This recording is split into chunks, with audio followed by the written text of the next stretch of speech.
സായിലേക്ക് കൂടി പോവുകയാണ്. സായി, ഇപ്പോൾ മേജർ രവി പറഞ്ഞൊരു കാര്യമുണ്ട്. അമ്മയും മകനും ചേർന്നൊരു ലോകമുണ്ടായിരുന്നു. വളരെ പോസിറ്റീവായിട്ടുള്ള എനർജി. ഇരുവരും സംസാരിക്കുമ്പോൾ, രണ്ടുപേരും അങ്ങോട്ടും ഇങ്ങോട്ടും സംസാരിക്കുമ്പോൾ, അല്ലെങ്കിൽ അമ്മയെക്കുറിച്ച് മോഹൻലാൽ പറയുമ്പോൾ, മോഹൻലാലിനെ കുറിച്ച് അമ്മ പറയുമ്പോഴൊക്കെ ഒരു പോസിറ്റീവ് എനർജി അവർക്കിടയിൽ ഉണ്ടാകുമായിരുന്നു എന്നുള്ളത്. ആ പോസിറ്റീവ് എനർജി നമ്മൾ മലയാളികളും കണ്ടിട്ടുള്ളതാണ്.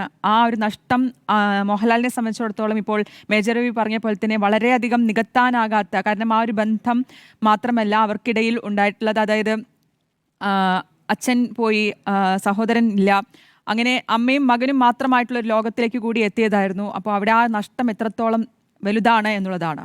സായി. തീർച്ചയായും ശ്രുതി, നേരത്തെ മേജർ രവി സൂചിപ്പിച്ചതുപോലെ മോഹൻലാലിന് എല്ലാമായിരുന്നു അദ്ദേഹത്തിൻ്റെ അമ്മ ശാന്തകുമാരി.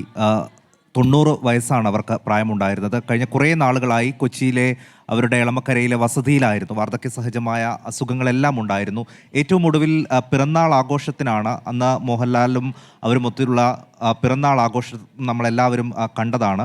അന്ന് മോഹൻലാൽ അമ്മയെക്കുറിച്ച് പറഞ്ഞതും, എന്നും അമ്മയെക്കുറിച്ച് പറയുമ്പോഴെല്ലാം വാക്കുകൾ കൊണ്ട് ഏകദേശം 1000 നാവാണ് മോഹൻലാൽ എന്ന് പറയേണ്ടി വരും. അമ്മ മാത്രമാണ് ഇന്ന് സ്വന്തമായുള്ളത് എന്നാണ് മോഹൻലാൽ ഏറ്റവും ഒടുവിൽ പറഞ്ഞത്. അമ്മയുടെ അടുപ്പത്തെക്കുറിച്ചും ഇഷ്ടത്തെക്കുറിച്ചുമൊക്കെ എല്ലാ അഭിമുഖങ്ങളിലും എല്ലാ പ്രസംഗങ്ങളിലും മോഹൻലാൽ വാചാലനാകാറുണ്ട്. അദ്ദേഹത്തിൻ്റെ അച്ഛനെയും ചേട്ടനെയും ഒക്കെ വർഷങ്ങൾക്ക് മുൻപേ നഷ്ടപ്പെട്ടിരുന്നു.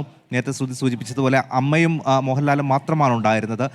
എത്ര തിരക്കുകൾക്കിടയിലാണെങ്കിലും അമ്മയെ കാണാനും അവരുമായി സമയം ചിലവിടാനും മോഹൻലാൽ എത്താറുണ്ടായിരുന്നു. ഓണാഘോഷ സമയത്തൊക്കെ ലോകത്തിൻ്റെ ഏത് ഭാഗത്താണെങ്കിലും മോഹൻലാൽ അമ്മയുടെ അടുക്കിലേക്ക് എത്തുകയും അവർക്കൊപ്പമുള്ള ഓണസദ്യ ഉണ്ണുകയും അതൊക്കെ നമ്മൾ കാണുകയും ചെയ്യാറുണ്ട്. ഇക്കഴിഞ്ഞ ഓഗസ്റ്റിലാണ് മോഹൻലാലിൻ്റെ അമ്മയുടെ പിറന്നാൾ ആഘോഷം ഉണ്ടായിരുന്നത്. അന്ന് വീൽ ചെയറിലായിരുന്നു അമ്മ ഉണ്ടായിരുന്നത്. ശാരീരികമായിട്ടുള്ള ബുദ്ധിമുട്ടുകളുണ്ടായിരുന്നു. ഏറ്റവും ഒടുവിൽ പുരസ്കാര കൊടുമുടി കയറിയ നിമിഷത്തിൽ, ഫാൽക്കെ അവാർഡ് നേടിയ ഘട്ടത്തിലും അവാർഡ് വാങ്ങിയ സമയത്തും അമ്മയുടെ അടുത്തേക്ക് ഓടിയെത്താൻ തോന്നുന്നു എന്നാണ് മോഹൻലാൽ പറഞ്ഞത്.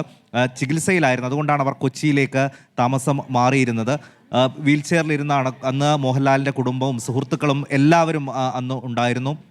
ചെന്നൈയിലാണ് നേരത്തെ മോഹൻലാൽ സ്ഥിരതാമസമാക്കിയിരുന്നതെങ്കിലും കൊച്ചിയിലേക്ക് ആവശ്യമുള്ളപ്പോഴൊക്കെ മോഹൻലാലില്ലെങ്കിൽ അദ്ദേഹത്തിൻ്റെ ഭാര്യ സുചിത്രയും ഒക്കെ അമ്മയുടെ അടുത്ത് ആരെങ്കിലും ഒരാൾ എന്നും ഉണ്ടാകാൻ ശ്രമിക്കാറുണ്ട്.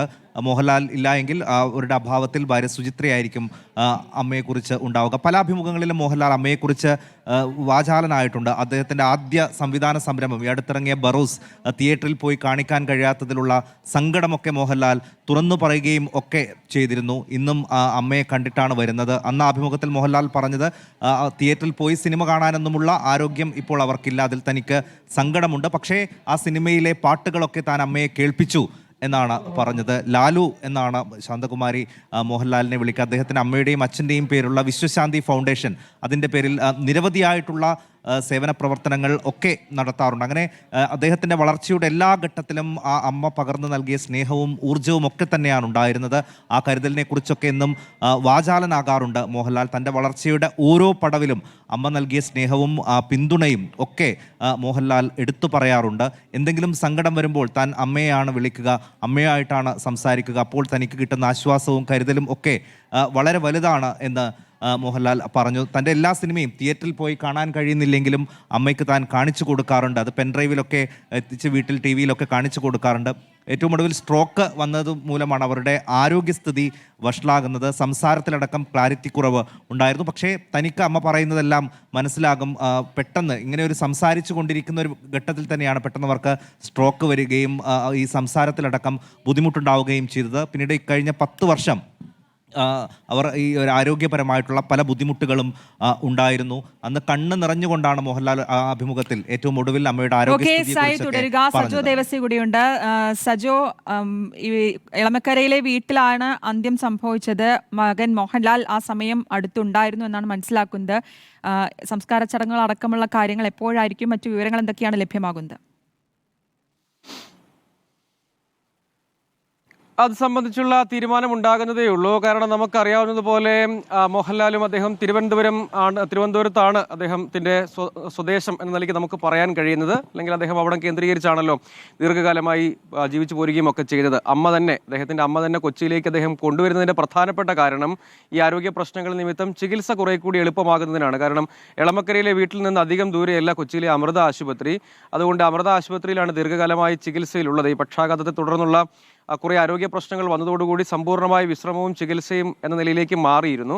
അതുകൊണ്ടാണ് മോഹൻലാൽ അമ്മയെ കൊച്ചി എളമക്കരയിലെ വീട്ടിലേക്ക് കൊണ്ടുവന്നത്. പിന്നീട് അമൃതയിൽ ദീർഘകാലമായ ചികിത്സയും ഇങ്ങനെ തുടർന്ന് വരികയായിരുന്നു. ഇനിയിപ്പോൾ ഇങ്ങോട്ടേക്ക് മോഹൻലാലും ചലച്ചിത്ര പ്രവർത്തകരും അദ്ദേഹത്തിൻ്റെ സുഹൃത്തുക്കളും മറ്റു കുടുംബാംഗങ്ങളും എല്ലാം വീട്ടിലേക്ക് എത്തിയിട്ടുണ്ട്, എളമക്കരയിലെ വീട്ടിലേക്ക് എത്തിയിട്ടുണ്ട്.